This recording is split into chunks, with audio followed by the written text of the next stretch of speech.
Okay.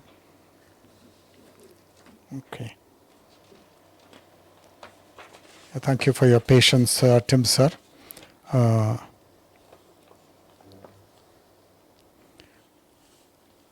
So one question, because Madame Blavatsky was so much inspired by Buddhism in Tibet especially.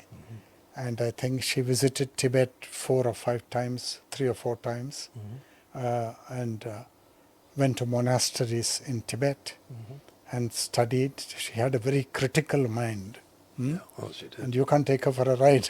she'll see through you. Yeah. And Yeah. so she did that. And did you hear of people, your compatriots in the Theosophical Society or other Buddhist kinsmen whom you might have met in Europe or America or Australia, going to this so-called Dhyana Gange that Krishnamurti refers to, which is supposed to be the non-physical abode of the bodhisattvas, especially the immortal Maitreya, who is not in flesh, of course, that's absurd.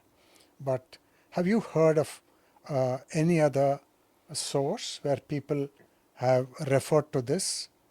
Or have you been there to Dhyana Gange? And have you been to the Shambhala, which is supposed to be like the Buddhist Kailash for the Hindus? Kailash is supposed to be the seat of Shiva Mahadeva. And like that, the Buddhists, they have their citadel, which is the throne, where the greatest of the Buddhas is seated, the eternal truth. And have people gone there just like Hillary and Tenzing Norgay? They went to Mount Everest. It's a physical expedition, very arduous and very strenuous. They could die in the process also because it's so challenging. Similarly, this whole adventure of searching for the masters or for the bodhisattva consciousness in Dhyana Gange. I know there was one in the early years of the Theosophical Society, I think in the days of Madame Blavatsky, in Adyar, there was one disciple of the truth, and his name was Damodar Mavalankar. Yeah. Now, he actually went to Tibet, and I think he did not return. No. And he might have dissolved, the body could have been dissolved into the emptiness. We don't know, but he is a great disciple of the truth. And he did so much for the Theosophical Society. And he was one of those typical adventurers like Hillary and Tenzing Norgay, who are in search of something. So he must have gone to Tibet because he's looking for something. And so have you met with Americans or Buddhists in the Far East, in Cambodia, in Thailand, and in Burma, in China, in Japan, who have ventured to go into the abode of the bodhisattvas? Yeah, I mean, I know many people who have spoken about it. Nicholas Roerich was one. He spoke a great deal about Shambhala and had ideas about, where it might be located. Many people kind of project the idea of it being in the Gobi Desert. Right.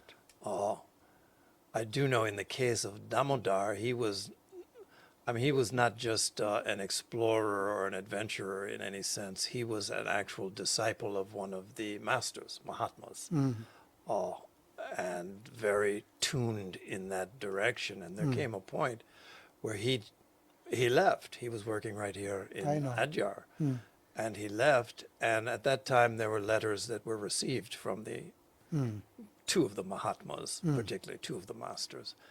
And at one point, one of the letters was received just stating, please don't worry about him, he's with us. So he was successful in that sense, but he's not someone, he went and he didn't come back. He didn't come back. So that wasn't his. Yeah. He was a person who was he had a burning desire. He was born Brahmin. He forsook that and just worked in every capacity that he could for this fledgling theosophical network. He had met Madame Blavatsky And that was something where, as a result of that occurrence, it was because of that that then he met his master. Prior to that, he had not had that experience, but that became the overwhelming focus of his life and his energy. So he followed that in a way that we can't, we lost his tracks once he reached where he was going. As far as the idea of the sacred place of the non-physical bodhisattvas, there is this idea, and it just came up recently because, last week I think was the Wesak festival, Purnima. Yeah, right. So that Buddha was, Purnima, yes. that was the Wesak festival. And it's explained through C.W. Leadbeater in one of his books, I think it was The Masters and the Path, where he describes this ceremony that takes place as a non-physical event, but he's looking at it from this clairvoyant perspective. And so he paints a very clear picture of what it is that's happening, how basically the Lord of the world appears at a certain point. This Maitreya Buddha appears at a certain point. But the appearance is for those who can see at that level, but for those who make a point of it to try to participate in this, it appears as well, but not in a visual form. So that this idea that this is a massive occasion that people very often in different parts of the world, they go to sleep, for instance, with the idea that as I sleep, this will be taking place, and it's my intention to participate. And other people have come back and said about what their nighttime experience was with that. But it takes place on a super-physical level. I know in Tibetan Buddhism, and in theosophical ideals, they have the idea of the bodies of consciousness. So you have the Nirmanakayas, Nirmanakaya. which is to say those who are of a high consciousness but don't take on bodies. And then you have the Dharmakaya, which is those that are beyond that. So there are these levels of bodies. We're familiar with the ones that talk to each other. But we're always being influenced when we make ourselves available by these others. And there are locations in the world where this energy and where this consciousness is concentrated. When I was in Tibet some years ago, and a lot of what we were doing, we were driving from one holy place to another, so you're going over mountaintops. And there's this very strong, you could call it a belief, but in Tibet it's a very strong awareness that at the tops of these mountains are sacred beings. And so that when you're cresting a mountain, there's something you say to acknowledge. And I think it was, I've forgotten exactly what it was, but every time we were Westerners in the car, we would shout it out, la la kiki soha or something. They enjoyed seeing us say it. But the acknowledgement of the laws, which is to say the highest consciousness that ensouled this place, we recognize you, we thank you, and then we keep on moving. And so I think to some degree, for people of ordinary consciousness, or even people for very elevated consciousness, the seeing part isn't part of the experience. For some it is, of course, like a man like Leadbeater and others. But the awareness, I think, is what's important, because that influences you, even if you're blind. Yeah, right. Yeah. So two questions come from the unfolding of our conversation. One is, in Adyar, which is the world headquarters, and which is, so I can understand why Madame Blavatsky said the masters want this place. Yeah. That was a pronouncement. Yeah. And that's because the river is there, you're on the south bank of the river, and the energy is like that. And there is the Theosophical Society property on the other side of Besant Avenue. It's called Damodar Gardens. Was that named after Damodar Mavlankar? Yes. Probably. No, it was definitely. Yeah, because of his service such enormous service Oh yeah, to the Theosophical. he's kind of an iconic Yeah, person iconic. in Yeah, Theosophical yeah, Society's history. whole-souled devotion completely. You have three segments of that Adyar estate. Damodar Gardens is one. Correct. Besant Gardens is the It's a other one on publishing the other house. side. Yeah, A publishing that house. same Yeah. side. And then Blavatsky Gardens Ah. is what is on the other side, where the headquarters and other things are.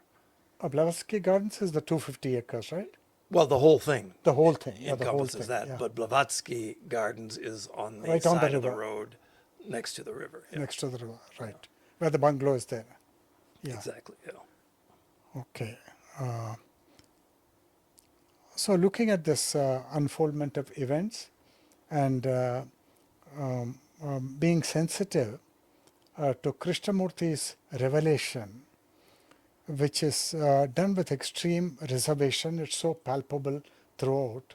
And in fact, he chastises Mary Zymbalist and he chastises Scottphobes because they want to milk the truth out of him. And we're happy they did. No, to an extent, yes. Yeah. So that our picture becomes clear. So it appears that you cannot, so because Krishnamurti is disclosing all these things right at the fag end of his life, just 8 months before he passes away, and probably he discloses the whole story. And we have to thank Scott Forbes for being the very tenacious customer that he was in order to elicit this truth from Krishnamurti. So one has to look at the whole movement of the Theosophical Society from 1875 in New York. And Madame Blavatsky and Colonel Henry Steele Olcott beginning there, and then coming to Adyar, and then all the great works of Madame Blavatsky, and then the two great honorable disciples, Dr. Annie Besant and Bishop Leadbeater. And I mean, nobody said they're honorable disciples. I am saying, looking at their work, because what is their work? They attempted the impossible and they succeeded because they were so utterly sincere. And there was not a single doubt, there was not a single contrary thought as to whether their experiment is dubious or whether they are credulous believers, nothing of that kind. So pure soul. And therefore the whole thing is the Theosophical Society, and Krishnamurti's work itself is worldwide. And Krishnamurti's present, the teachings have pervaded something like 75, 80 countries in multiple languages, 50 languages. And therefore the whole beginning, the humble beginnings of the Theosophical Society, where Madame Blavatsky did not have enough food to eat in Adyar. Not enough food. And it's very much like the other Mahatma, Sri Aurobindo in Pondicherry. You know, the poverty was so acute, Tim sir, that after bath, 3 people have to use the same dirty towel to wipe their bodies. Poverty. And that poverty is always inseparable from the lives of these great people. And all the great Mahatmas of India, Ramana Maharshi, Shirdi Sai Baba, and Krishnamurti, actually they're all beggars. I'm putting it very bluntly and brutally, because Krishnamurti said in Brockwood Park, probably his last public appearance, a very big congregation, and videographed everything. He said, he never says those kind of words, but somehow he uttered those 2 words, no money and no money, no name, something he said. And I was shocked to hear him say that. But that's the truth. Well, and very often you find people looking back to those as the good old days. Yeah. And Before the fame and acclaim. Yeah.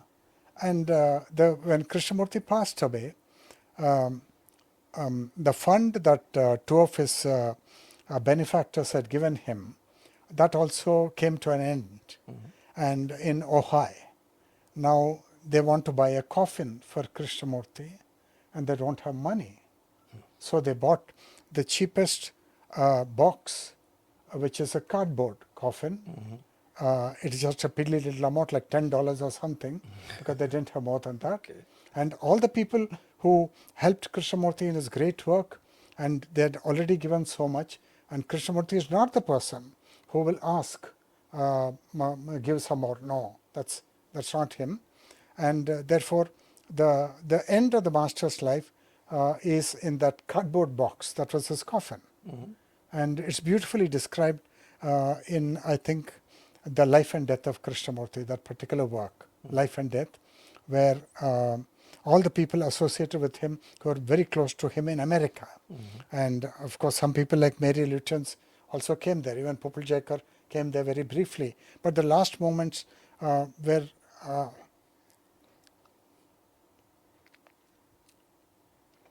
are so moving, because a great world teacher passes away like this. And so all these great Mahatmas, there is that side of the story that they gave everything away for the sake of the truth, and which is why they are the world teachers and why they are the great Mahatmas. So the Theosophical Society story, which began in 1875, and probably on the day Madame Blavatsky was born, to be more accurate, somewhere in Russia, 1831. 1831. So that's the beginning, 1831. And then the next milestone is meeting with Colonel Henry Steele Olcott in New York. Then also another gentleman, William Judge, I think is his name. Judge. And then Adiyar, Theosophical Society.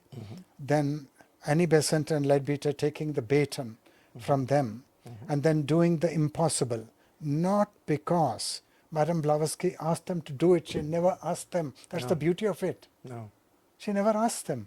But that's the beauty of a great disciple. A disciple goes farther than what the teacher wants him to go. In his daredevilry, in his audacity, he goes, he exceeds expectations. And I think Nagarjuna and Padmasambhava did the same thing for the Buddha. Yeah.